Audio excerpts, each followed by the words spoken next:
vous aurez difficile à hériter le royaume des cieux. Parce que le royaume des cieux passe par la sanctification. La Bible dit, sans la sanctification, personne ne peut voir Dieu. Je vous ai démontré que la sanctification, c'est la personne de Jésus-Christ. Zachée était un pécheur. Il fallait qu'il passe par Jésus pour hériter le royaume des cieux. Parce qu'à la fin de ces textes, au verset 10, Christ a dit, le salut est entré aujourd'hui dans cette maison. Cela veut dire que Zachée a eu cette faveur d'hériter le royaume des cieux. Mais il devait passer par Christ. Aujourd'hui, Christ pour nous, c'est cette vie de sanctification. Alors, si nous acceptons de fréquenter un entourage qui ne cadre pas avec la volonté de Dieu, vouloir ou pas, la porte des royaumes des cieux restera fermée hermétiquement. Il faut faire beaucoup d'attention contre l'entourage où ils ont fréquenté. Nélanina Lobanayo, où on a posé question à mon où on a bengaka makopa amenaka vini, où on a bengaka mon ami intime amenaka vini. Nayoki Moïse dit à Yémi dans Zembalobi, dis-moi ce qui te fréquente et je te dirai qui tu es. Les lots dans le lendemain dans la salle où il est difficile, peut-être dans la beaucoup de fumeur des chambres. Agoya te yeboko. Alors que hier on était ensemble avec eux. Mais aujourd'hui, cette personne ne peut plus m'approcher. Pourquoi? Parce que j'ai choisi un autre milieu à fréquenter. Ce qu'on a pris dans ton entourage, entourage et Kogumbi Solzela. La Bible dit lorsqu'on a arrêté le Seigneur Jésus-Christ, l'apôtre Pierre l'a suivi. Tina Kakako royal. Là où on a mis le Seigneur. Mais il ne pouvait pas y accéder. Il est resté là où il y avait une troupe de gens, ça veut dire qu'il faut tout défait. Alléluia. À Poussagnon, il faut dire qu'il y a assez réchauffé. Mais c'est de là. L'herbe à quoi il y a. Pourquoi? Parce qu'à Poussagnon, il y a un entourage, il y a une propreté, il y a une sainteté. Moi, je suis en train de dire qu'il y a une moko ici. Et l'apôtre Pierre a dit qu'il y a un peu de moi, c'est non parce qu'elle est gagné, mais parce qu'il est tombé dans les pièges d'un entourage malsain. Alléluia. Ce qu'on a fréquenté entourage de Zabalamouté, au salaire de l'eau, comme ils allaient indépendamment de la volonté. Mais qui te conduit tout droit vers ma paix. Et puis, il y a vie à sanctification. Moïse fit Dieu devant Pharaon. Moïse avait l'onction. Moïse était un prophète puissant. Mais c'était l'entourage. Les Bouddhistes qui étaient dans le peuple m'a dit que tout le monde Moïse, il a manqué de la maîtrise. La Bible dit parce qu'il a écouté la foule. Lui, il a frappé. Et Dieu a dit, tu ne m'as pas sanctifié. Combien de fois, mes bien-aimés, tu as sanctifié à cause de la foule? Combien de fois tu as sanctifié comme vous l'entendez à cause de la foule où tu as fréquenté? Il fallait y aller dans l'église. Mais foule est empêchée à lui donner de sanctifier la main. Il fallait que dans le moment où il y a prié, mais foule a eu mon cher, tout le combien de fois, moment où ils sont favorables pour la Bible, mais tant que ma copa allait à côté de la distraction, on va gâter, on va dire qu'on tombe sans ça. À cause de la foule. Raison pour laquelle dans le bas de l'église gérée, dans le monde, dans le binga, dans le monde, dans le groupe avec qui ce qui est testé, nous avons dit, et pas naïe. Et pour éviter les sous, et pour éviter les sous, au tonga te pona usoyaki na molimo malamu oyoki batia malamu osambeli malamu eta ozobima kaka kolia kanyo yaka na lobe batia makabozo lika otonga te otongi. Mais quand tu es seul, c'est difficile au coin de la piège de son. Moi il m'arrive des moments où on a besoin, il y a moi cité moi je reste seul toute la journée. Et au moment la question qu'on s'est examen de conscience. Au moins pour les 6 journées, ça peut être débat. Ça peut y la péché. L'entourage. Et il y a des malades. David a son première à l'obéi, heureux, et singo, na mutu oyo afandaka na lisanga ba tiolite oyo afréquentaka lisanga ba méchanté. Hébreux Psaume chapitre 1er. Et l'homme qui ne marche pas selon les conseils des méchants, qui ne s'assied pas sur la voie des pécheurs. Alléluia. Oza mutu na esengo soko kimi entourage à mabe. Yon tala entourage oyo fréquentaka eza entourage ani. On a qui va dans la coin, dans la mista. Qui va dans le coin? La plupart en foot, ils vont dans le coin. Même dans le coin, ils vont dans le coin. Ils vont dans le coin, ils vont dans le coin. Au coup, tu as un problème au Canada. L'entourage. Il faut faire beaucoup d'attention. Mais bien aimé, ce qui David a qui prédate, il avait péché contre l'Éternel à cause de l'entourage. Tant que tu as Saoul dans la grotte, entourage a ici conseil. David. Nzamba livré Saoul na maboko na yo. Boma ye koma kwa makabesa na nini. Et si là, c'était un mauvais conseil. Mais David a eu chance à ce qui s'est mabanga malingana na ke ko simba mo pako na nina.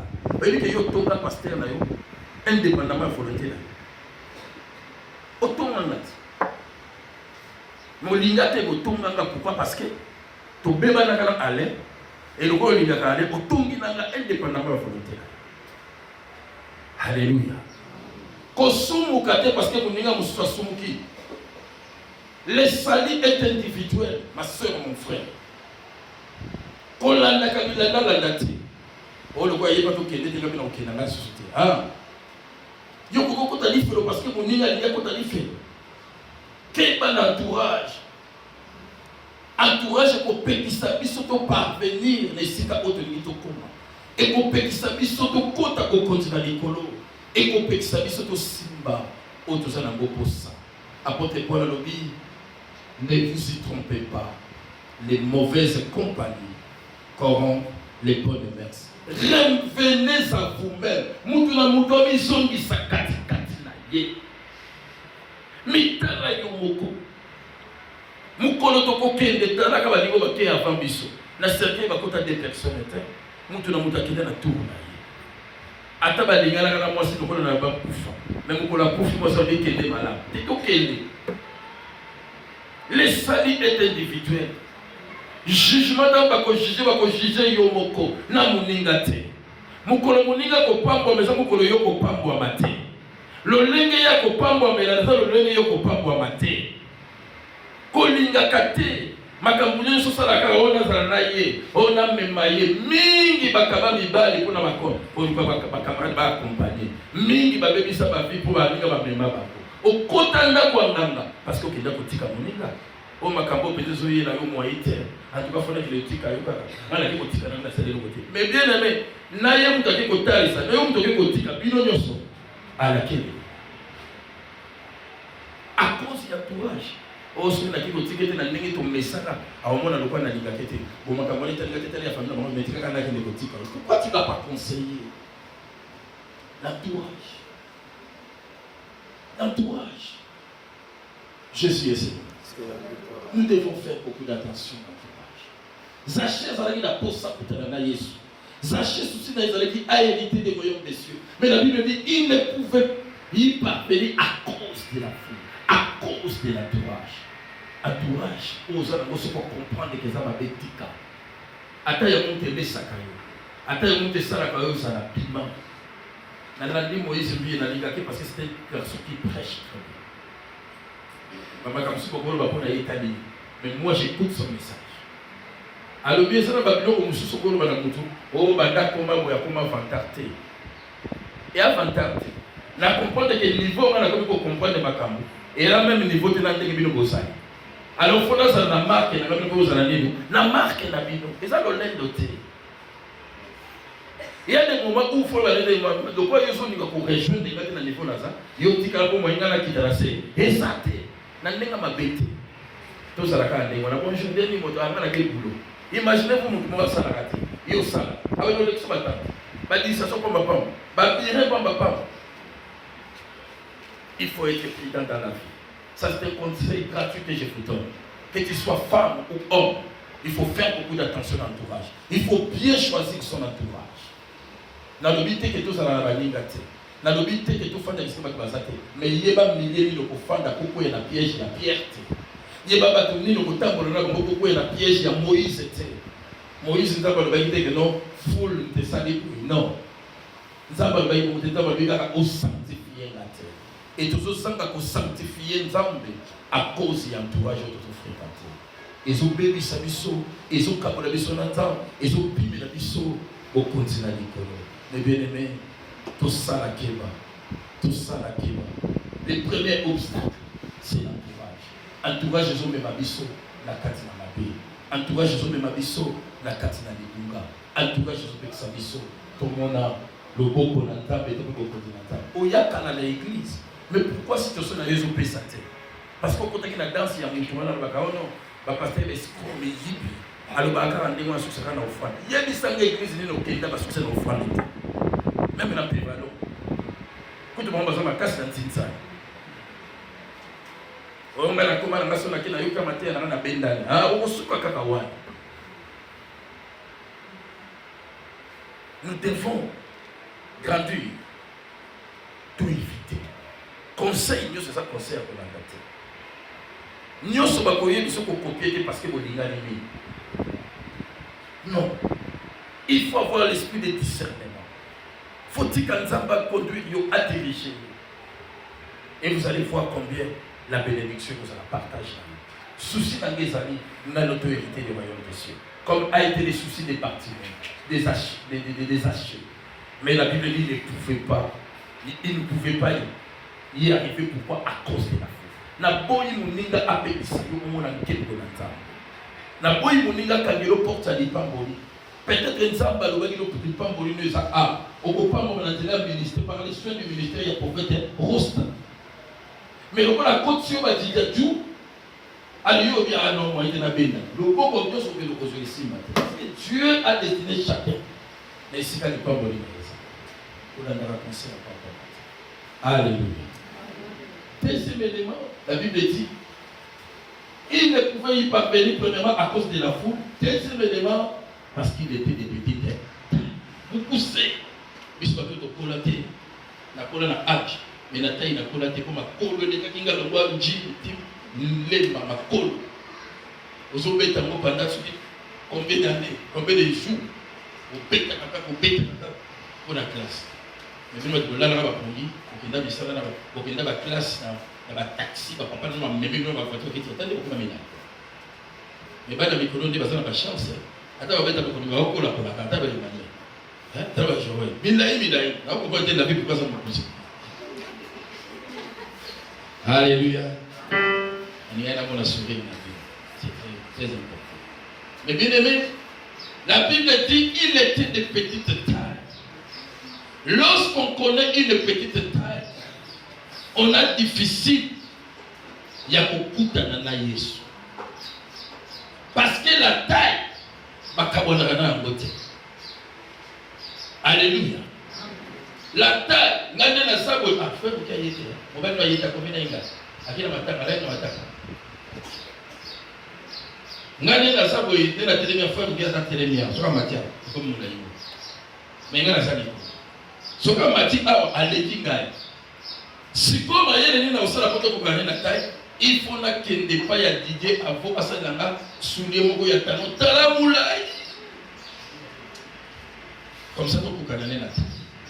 C'est ça les moyens pour moi de contourner, de compléter la vie de la taille. Alléluia. Qu'est-ce que je veux dire par là? Ce qu'on a mis la taille, c'est difficile pour changer. C'était ça la maladie. C'était ça le deuxième obstacle qu'on a saché. Il était des petites tailles. Or, la petite taille pour nous aujourd'hui, c'est quoi? C'est ce que nous appelons le péché chéri. Péché chéri, tant que nous avons le mot au péché, par définition, c'est la transgression de la loi. Écoutez, le Seigneur dit ceci. À vous s'adresser par la Caïen. Genèse chapitre 4, le verset 7. Le Seigneur s'adresse, l'Éternel s'adresse à Caïen. Alors, il a dit certainement, si tu agis bien, tu relèveras ton visage. Et si tu agis mal, le péché se couche à la porte et ses désirs se portent vers toi. Et bien aimé, péché avant la nzete.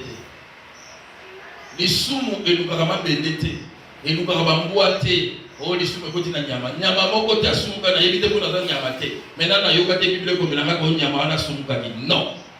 Les soumou et nous carrément mutu. Bible lobi ces désirs se portent vers toi. Pour les soumou ça la tranquille, il faut faire dans nzoto na yo. Mais nzamba zo rappeler Caïn, alors les soumou était mis liboso nda. Ils ont dépendre de yo. Soko sali malam okolonga yango. Mais soko sali mabe yango ekolonga yo parce que souci na ezali avanda na tout. Ce qui vient à dire et ceux qui n'a sali dessus mon gamo na dit. Nzambe a pesi conseil par la Caïn sur le mais toi domine sur lui. Donc nous en avons le pouvoir, la force de dominer sur les péchés. Le nom maintenant le bénédiction de dominer les colonies sous le dimanche. Maintenant le bénédiction est essentiel. Premièrement, na makamotani les soumou, tout ça va sortir ma soum épelé autorisé. Premièrement, il y a le péché qu'on appelle le péché originel. Mutu nyonso ndenga zawa sana lisu. Okotami na mwasi na mobali, olingo itato sana lisu ya Adana Eve. Ya monde zomema biso na kufa ya nzoto. Nzambe tango moto asumuki alobi na punition na pesi yo okozonga na putulu place okutaki. Biso nyonso sauf personne tout ça na kati na lisumu. Yango komona même Yesu yoboko abotami na nzela mwasi fala kufa na nzoto oyo ya mabe to asekwa na nzoto ezali incorruptible. Soko sokotami na nzela mwasi to na nzela mwasi na mobali mais bien aimé vouloir ou pas osa lisumu oyo ya Adana Eve ekangami to bota makana. Yango monaka souffrance nous nous avons. Un bango azana niveau na ya souffrance. Même mokola azana niveau na ya souffrance. Pourquoi? Parce que ezali likambo nzamba sala wonde mwana moya ko changer ngo esate. Deuxième sorte de péché, ezako to bengaka les vieux péchés. Ba masumu oyo to sala kala. Mais oyo zo mema ba conséquences lelo na kati ya bongo ina biso. Apôtre Paul alobi na Hébreux chapitre 12 verset 15. Alobi veillez en ce que kati na bino racine mon côté d'amertume. Et bon taper et bimisa ba rejeter. Na lingi kolobela masumo ba boti na biso ba sala. Papa na yo biologique. Ils ont même ba conséquences na kati na vie na yo. Komona muto ya na vie chrétienne assemble la kanaye, aganga kanaye, nzamba zo yo ka me pona problème wana etikalité ko kufa na yo. Eza lokola kungi ya Paul. Eza lokola taille ya Zaché. Moi yo change ko ezate. Alléluia. Amen amen. Ba problème wana eza katikati na biso. Ils ont même ma conséquence néfaste. Il y a un moment où tout le temps, nous avons dit que nous avons un examen de conscience par rapport à la marche, par rapport à la conduite. Nous avons une histoire de la côte des Arandéguéni. Maintenant, ville de Guéni, Batambola de Guéni, le bien que tu veux, la Macamouté a extrapolé. Nous avons eu parce que les lots, souffrance aux autres, et ça yoté, mais la beauté de la salle. Nous avons fait la différence entre le péché pour la beaucoup et pour la troisièmement, et ça quand on dit péché mortel, ils sont où et pour ma âme.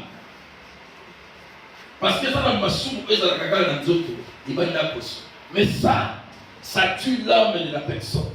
Et bien aimé, péché mortel, où ils ont pour ma élim, on a ils ont pété ça au côté de l'eau. Suicide. Nous avons dit, papa, c'est qui n'a pas mis pour ma langue. Il y a un peu de choses qui disent que c'est là, à sa soit fourchette, ça t'a même tout dans les feux.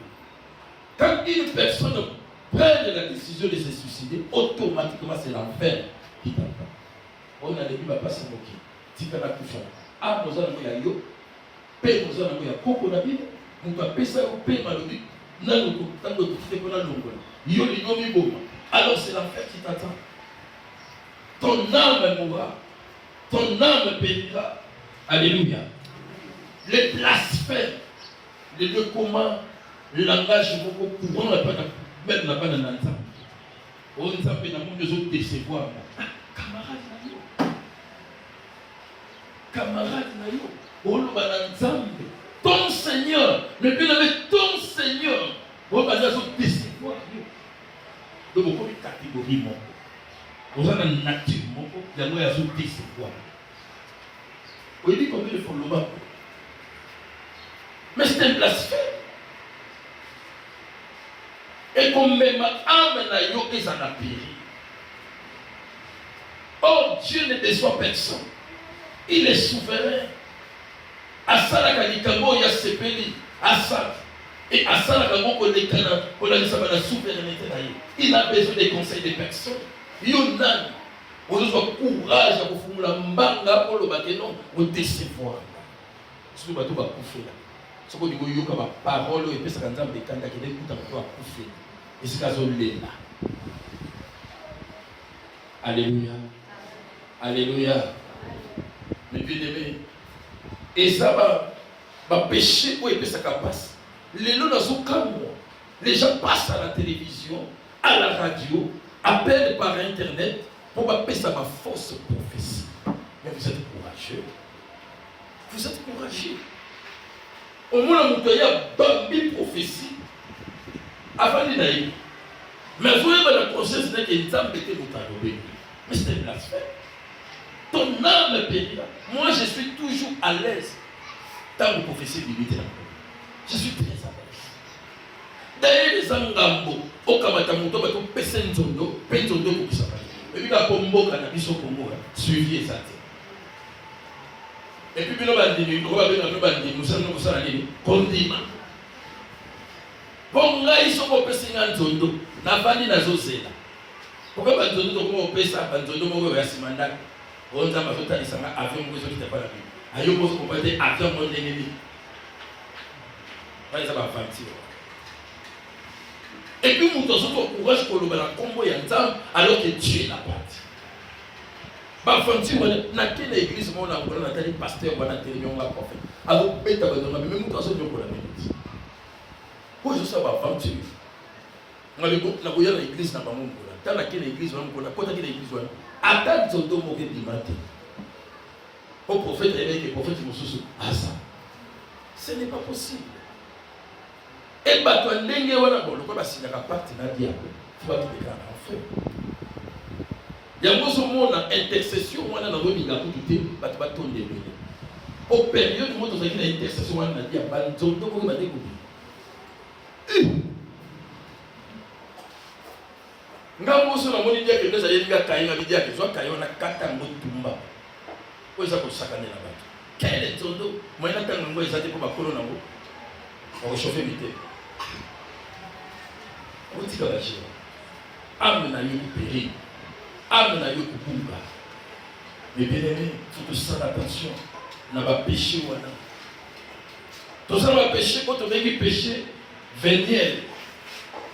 Péché véniel, et ça va pécher où ils allaient qu'est-ce que je vais dire? Excusable. Qu'est-ce qu'on dit? Oh ben excusable. Voilà, excusable. Donc, où ils allaient pardonnable. Il y a un péché véniel. Il va péché véniel pour faire cet exemple. Et ils allaient par exemple, Moutoyo n'a pas fini à attrister le Saint-Esprit. Ils allaient champion d'âme. Surtout ma maman. Moi, je n'ai pas de maman.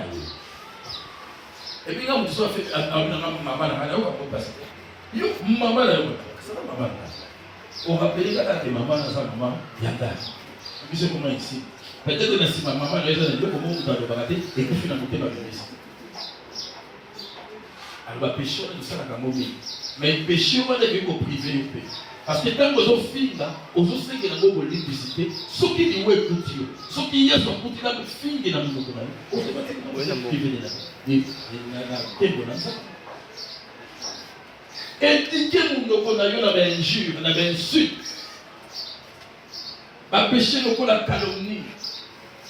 Ozotonga moninga na ndenga mabelika bwana ebika sala ki agote. Mais olingika ko sala kombo na simana. Est-ce que ça te paye la sala kombo na simana? Kwa ile bana na ministère ne pas tonga prophète ko ska kosele makambo izalati. Yo sala ngo. Oya sala na ko sambisa. Azela na ko bebisa réputation. O sala na ko bebisa réputation. Wa courager. Alléluia. Et ça va péché quand on dit va pécher à contre nature. Là on sait. Dans la vidéo, je crois que le téléphone n'a pas été si cool. La télé les gars en Autriche. Tata moka bali garçon moko. Garçon a dit voile, voile pour l'aïe le cola échanger. Garçon pas de ça. Là il va nous appeler ça des bise là. Ce qui a moi contre la téléphone est beaucoup. Azui sabi mo mobile. Ah, chérie nanga na lela au fort yeba bio, na lela au ko bakasa ne disi pas. Afilme ba mo bio. Le monde. Le monde. Elengi ça la question pour na sexe opposé. Yo mi bali na mi bali. Qu'est-ce que ça c'était là? Et c'est un grand péché. Donc yo essaie l'engi ni Carlos soit gros péché. Avant vous dire là. Quand tu peux mettre dans l'ordinateur fanda, quoi il retient ba moto ngeza kati. Aliyo tiki basi oke kobala mobile. Otiki mibale oke kobala na basi contre nature. Et si je vais évoluer plus loin dans ma pratique sexuelle, tant que ça non conforme à la négative basinga, il y a que c'est un péché. Les lots, dans autres cas, faut qu'on continue à Facebook, ou bien à Internet, au monde a absolument un mot tout là, et à ce qui s'est na butu otala ngo même elobi na butu motu azo s'accoupler asanisi toto na nyama na motu asanisi toto na shika kama motu asanisi toto na ngulu donc kana isi motu na babi ozala kangulu soko ba ngate azo ngate donc il est pour kanga na basi moko na venir de la justice c'est pas mon délai okangi bango comment parce que par exemple au fait à mon délai parce que mon délai mettait pas mal de bazaki misato alobi boya ko coucher na mbwa na ngai na ofuta bino na moto $250 et bakei ba coucher na mbwa na suka mundela pesi bamuka ba $50 bi $200 boya ozo bandi ko ga okambiba. C'est un témoignage. Ana bita la botika mundela vada bino ko saba zo pa bita balia ali tanga bango. Donc les gens qui ont la compétence dans la matinée, ils ont la poste à la police. Vous savez qu'ils ont 100 000. Ils ont soba. Soba, 10 kilos. Comment ils ont si on dit que nous avons un chef berger allemand. Vous on ne peut pas respecter. On ne peut pas respecter. C'est démoniaque. Et c'est un grand péché. Ce qu'on appelle la bestialité. Il y a la sodomie, la fellation. Le péché, voilà. Et bien, il faut que ça aille fort. Et ce qui nous dans la carte de pratique, voilà, c'est que vraie conversion est athée. Les deux sont dans le couple libre. Au couple, ils sont chrétiens dans les seigneurs, engagés dans les seigneurs, mais ils sont dans la pratique. Au biche, nous avons un problème de thé. Donc, quand vous avez un exemple, c'est compliqué. Aussi, c'est pas nous. Non. Beaucoup de exemple parce que ceux qui vous prennent la contre-nature, vous n'êtes plus dans la volonté de Dieu. Et ça va compliquer. Alléluia. Il y a les péchés qu'on appelle les péchés par omission. Amen. Pourquoi il y a une dissonance? On peut cet exemple. Aller partout dans le monde évangéliser. Et ça, les pasteur, et ça, les chrétiens, ils sont évangéliser. Yoto et là, yo. Tout ça, ils vont tracter mais qui te dit, pesa mon tout poids, il y a un état de la table. Yo, comment tu tractes toi là? On tient la sac là, yo. Ok, on l'a dans beaucoup. Il est là. Action tout ça, l'année passée, il est là, tracte, on les a pas, on va pesa, yo, pesa mon. Au bomba, on peut dire qu'il y a un prophète. Et ça, péché. Nous sommes à l'objet. Tout comme à 7h, comme à 8h30. C'est un péché. Tala au commis à la R ni yo Christi. Qui te bataka 8h15, yo commis na R ni. Na bomba, bomba ni là. Yo comme ça ka péché ça ka keko. Oyeli mutu pour réussir la vraie conversion, élément à l'immoser, ça dit ponctualité. Alléluia. C'est difficile, on a toujours des raisons à donner. On a rien pour ça. Oh, il ne peut pas katanaki. Oh, il ne peut pas s'arrêter. Oh, il ne peut pas katanaki. Oh, il ne peut pas la mission de l'enfant église. Oh, nous avons raison. On peut savoir pas nana. Mais la monde a pas visa à l'ambassade. Pourquoi parmi les 5 premiers, on a visa. Mais pourquoi on ne le fait pas? On a ça. Au yémi que, n'a pas qu'on a ensemble, il y a un peu de